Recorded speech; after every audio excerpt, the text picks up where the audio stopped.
All right, so this is before I get into all the intricacies and details of what I'm going to be making. So I figured I could show you this. So I forgot a couple of things. So this was the last knot that I tied to make the circle. So that's as small as it was.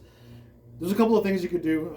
So when I was talking earlier about the cord moving, as you're painting and it's further away, sometimes as you're holding it this way, the cord can fall here and actually change the trajectory of or the width of the circle you're working on. So however you measure it from the beginning, which would most likely be here, in that little hook kind of area, keep it there and make sure that's there every time. So whenever you roll out the paint, just kind of make sure it's there.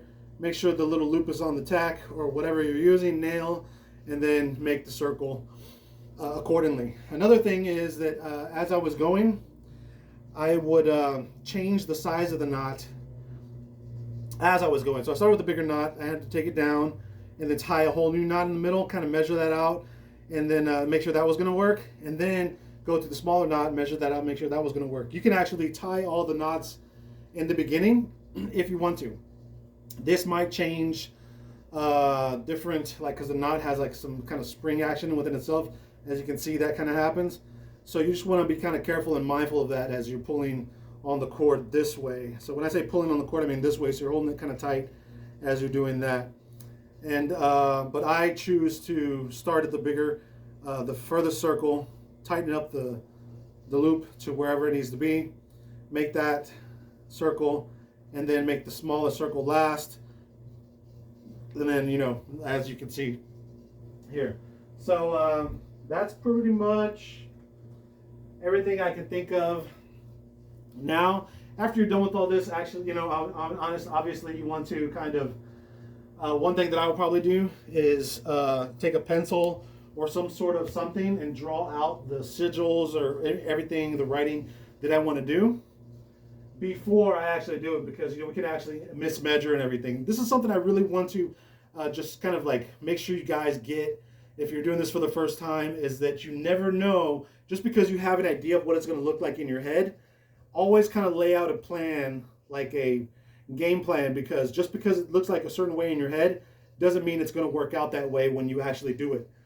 This kind of goes back to when I speak about magic, theory, practice, and execution. You know, in theory, all this would work.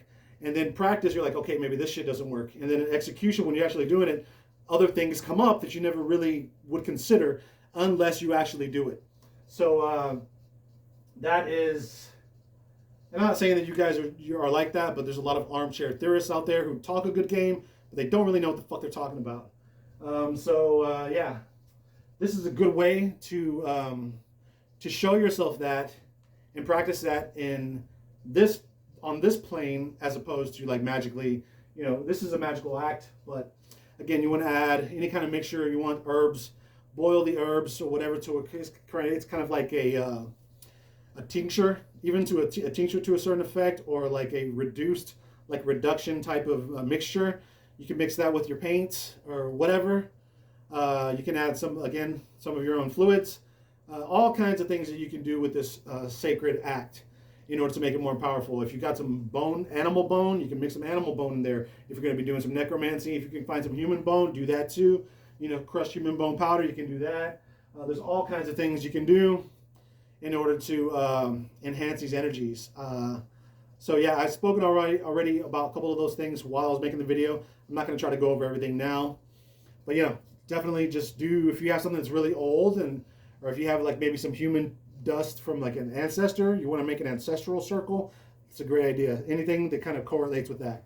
You know, I would stay away from oil, because I know oil and water don't mix. I have not actually, this paint that I'm using is acrylic. A lot of the paints that you can use are latex. If it's not an oil-based paint, then I would not use an oil, because I think there would be some kind of, I have not tried it.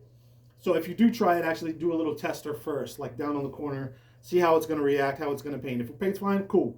If not, then you know not to use it. But I wouldn't make my whole mixture like that in the beginning. I would just kind of like do a practice mixture, if that makes any kind of sense. So yeah, again, thanks for watching. I hope you learned a lot from this process. I've made several magical circles with this method, and I put it on the wall because it's a lot easier to work with on the wall. I can just leave it there now, and I can walk around my house. It's cool. you know, and oh, yeah, that's it, man. I can feel the energy. Sorry, it's really woo. I haven't even activated the circle yet or even drawn the sigil, so I'm pretty excited about the results I'm going to have. One thing issue I was having as well, though, that this middle thumbtack, if you can see the little blue thing here, was coming out a couple of times. So, and if it comes out, if you're on sheetrock, one thing you can do is just kind of move it a little bit up or a little bit down or a little bit, you know, whatever, not to where it's too much, and just kind of play with the tightness of the cord itself, in order to make sure that the circle is pretty well balanced and it stays pretty much a circle still for your intents and purposes, like what you're going to be using it for. But overall, man, I think this turned out really, really good. I really like the way it's looking. And I, again, use some lead before you draw, before you paint everything on there after this part. This part is, you don't have to use any kind of lead. When you're drawing your sigils, use a lead pencil or something that's going to, maybe even a little bit of chalk. You can use that just to lightly draw where you're going to have the sigils. And so if you need to move anything, you can, you know, so everything's not bunched up, or if you need to make it bigger or smaller or whatever, you can do that. So, all right, thanks for watching. Oh, if you like this video, share it with your friends. If you hate it, share it with your enemies.